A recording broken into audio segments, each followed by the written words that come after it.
Okay, worth it ba ang freelancing dito sa Pilipinas? Pag-usapan natin yan. Okay, ano ba yung pros? Ano ba yung cons? Ano ba yung mga katotohanan na kailangan nyo malaman about freelancing? Lahat ng sasabihin ko dito guys is based on my experience.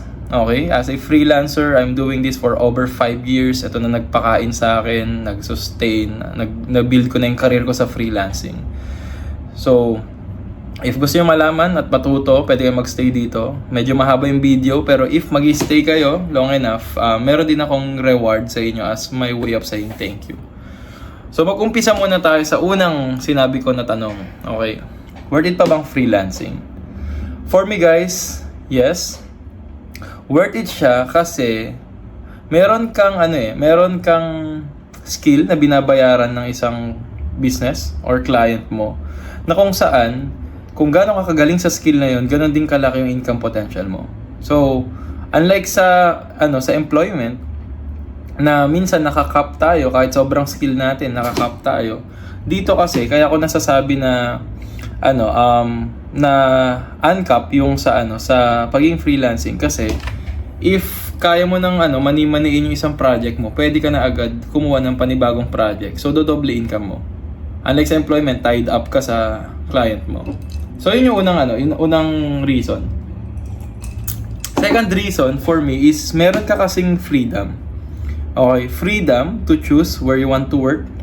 Kasi usually, ang setup ng freelancer, yung nakikita nyo, like yung The Dream, di ba may nakita kayo freelancer, nasa beach, tapos nung nagwo-work, may laptop, internet lang.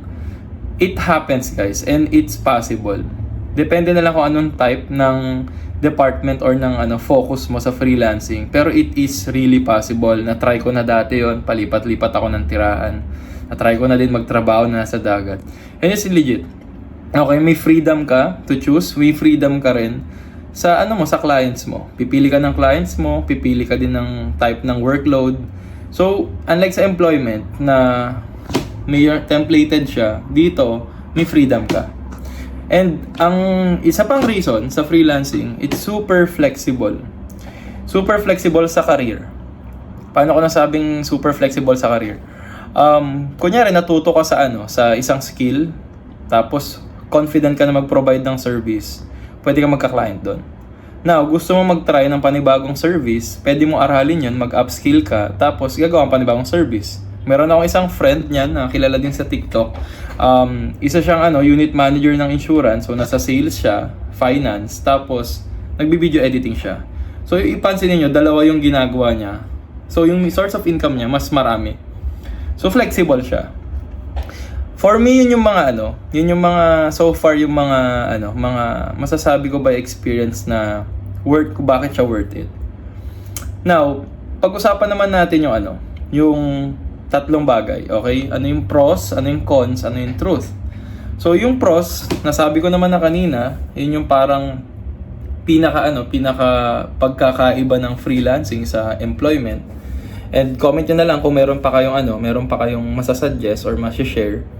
Pero it's basically that's it. May flexibility ka, may time freedom ka, tapos mas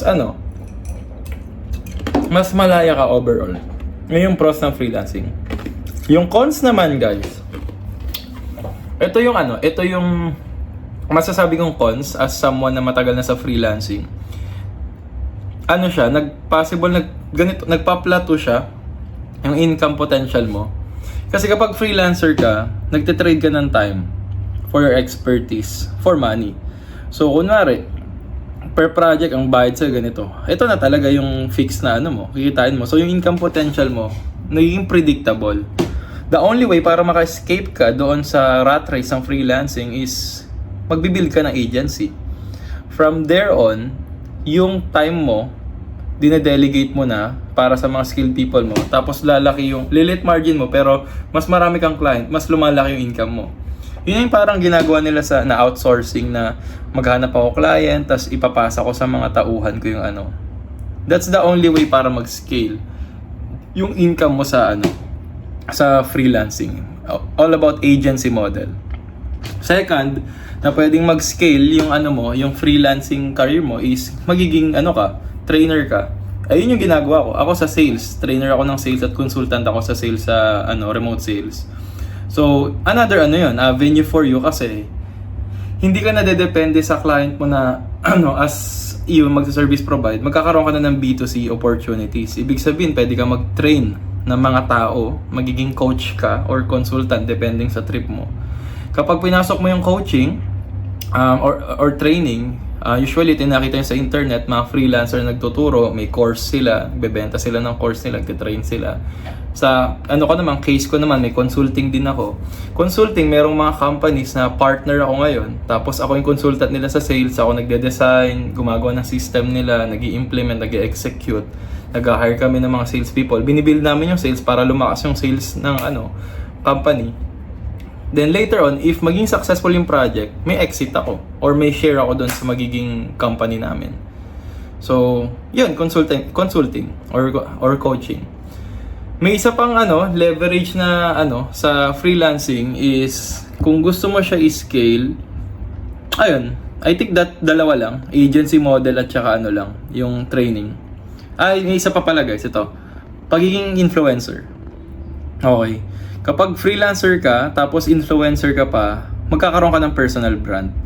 Na kung papansinin mo, majority ng mga freelancer ngayon na sobrang successful, meron silang tatlo nun. So, meron silang personal brand, meron silang agency, meron silang consulting or coaching. Laging ganun. Kasi yun yung pinaka next level para mag-scale yung income. Kasi yung mga freelancer na sawa na sila sa base level, that's the only lever na pwede nilang gawin. So, for me, ganun din. Pero I don't think na mag-agency ako. Hindi ko pa na-imagine. Pero maybe soon. Pero meron akong strong personal brand. Meron din akong coaching and consulting. So, yun yung mga guys, yung mga cons niya. Yung scalability. Now, another thing doon sa sinasabi ko, hindi naman kasi lahat ng tao kaya yun. Kaya nakakap na sila. Kasi hindi naman lahat ng tao fit maging coach, hindi naman lahat ng tao fit maging consultant, hindi naman lahat ng freelancer fit maging maging influencer. Hindi naman lahat ng tao may bandwidth para mag-run ng agency. Kaya sobrang hirap. Yun yung cons sa freelancing. Another cons na nakita ko guys, if hindi ka skilled enough, yung client mo kasi mahirapan ka maghanap or mag-retain kasi kunyari nasa sales ka, kung hindi ka skilled na salesperson tas freelancer ka, most likely iba-ibang project or usually matatanggal ka sa trabaho kasi hindi mo na-hit yung targets. Na-experience ko dati yan, full transparency. Now, kung nasa operations ka naman, as long as consistent ka at talagang ginagawa mo yung work mo, you're good. Wala kang poproblemahin. Usually, ang mga high attrition is yung mga katulad ko na nasa sales, nasa marketing, na very output driven at performance based na work. So, kung papasok mo yung freelancer or freelancing, pag-isipan mo maigi kung mag-operations ka, sales or marketing. Kasi may pros and cons yun. Another cons din guys is possible ka ma-burnout. Kasi, if hinahabol mo yung pera sa freelancing, maraming mga tao na gusto, di ba, yung malaking kitaan agad. So, nag-multiple clients sila. And kapag multiple clients ka, multiple workloads, malaki yung income, pero ang problem mo dyan is, kaya ba ng katawan mo? Marami akong mga na-meet na freelancer na tatlo yung client nila. Iba't iba yung projects nila. Yung iba, iba't ibang focus pa. Nababurnout sila. So, babalik sila sa foundational step or foundational setup na one client lang tapos mag-focus siya.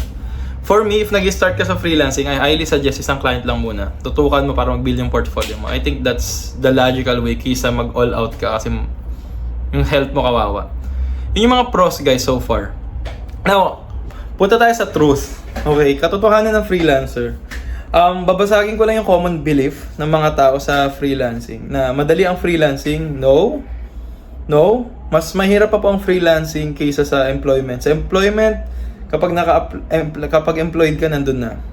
Sa freelancing, may mamimit kang mga clients na walang structure. So, ikaw yung mag-i-structure pa ng operations nila. Depende pa. Pangalawa naman, let's face it, walang security sa freelancing, guys. Per project tayo. So, as long as yung business nag-exist at may contract kayo, yun lang yung pangahawakan nyo. Pero may mga instances, pwede kang tanggalin ng client mo or i-ghost ka na lang nila. Unlike sa employment, mas okay yung employment sa totoo lang if you want security. Career growth, nakadepende siya sa output mo, sa pag-upskill mo, at kung gaano ka talaga ka-focus, talaga i-grow yung freelancing career mo. Kasi hindi lahat ng tao may chance maging, let's say, katulad namin, or yung anchor ko na lang na may personal brand, coaching, may consulting, and whatsoever.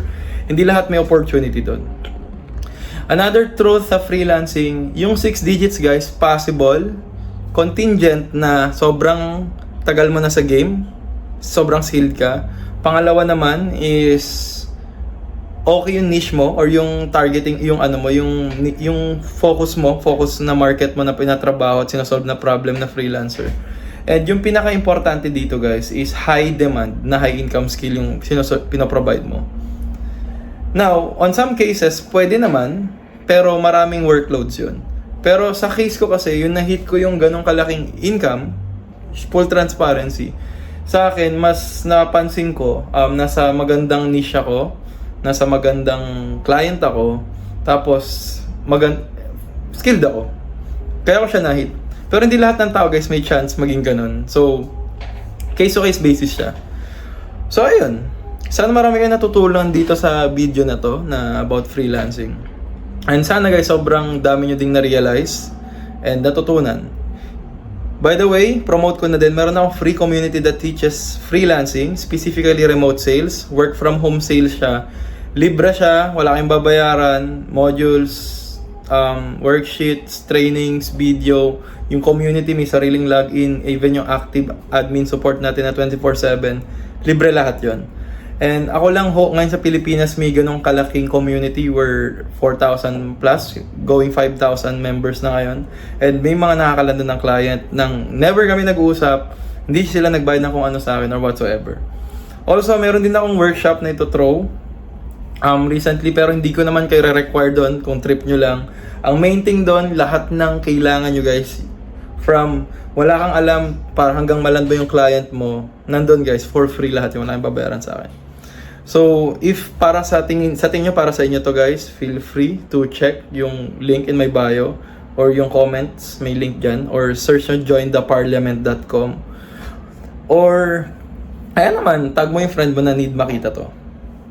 And share nyo na din guys. Yun lang, follow nyo ako, spread the word, and I hope nakatulong to.